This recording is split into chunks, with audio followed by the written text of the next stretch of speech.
Voy maşallah. Agar siz o'zingizni yangi tug'ilgan chaqaloqdek his qilmoqchi bo'lsangiz, bu joyni aynan siz uchun tavsiya qilmoqchimiz. Siz esa videoga bitta like bosib oxirigacha ko'rib turing, aniq afsuslanmaysiz. Bu sohada 5 yillik tajribaga ega yapon usuli bo'yicha davolaydigan Jamshid Beyni sizga tanishtirmoqchiman.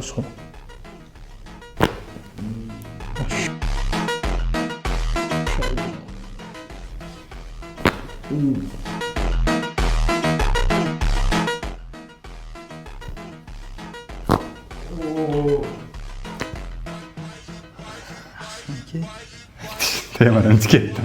Rossiyaning Krasnoyarsk davlat tibbiyot universitetini tamomlagan bu yigit endi o'zimizning Farg'onada faoliyat yuritib kelmoqda. Agar sizni bel, bo'yin yoki oyoq og'rig'i qiynayotgan bo'lsa, endi siz bu kasalliklarni hech qanday dori-darmonlarsiz manual terapiya orqali davolashingiz mumkin. Qolaversa, bu yerda siz ming dardga davo bo'lgan hijoma muolajasini hamda o'sha xalq orasida mashhur bo'lgan kedroviy bochka muolajasini ham olishingiz mumkin. Bir nechta xalqaro sertifikatlarga ega bo'lgan Jamshid Bekni o'z ishini ustasiligini men kelib o'zim guvohi bo'ldim. Hech bo'lmasa bir marta bo'lsa ham siz ham bu yerga kelib mana shu terapiyalardan qabul qilishingizni tavsiya qilib qolamiz. Manzilga keladigan bo'lsak, manzil Farg'ona shahar, Kirgili shaharchasida, shundoqqina 9 etashkani yonginasida.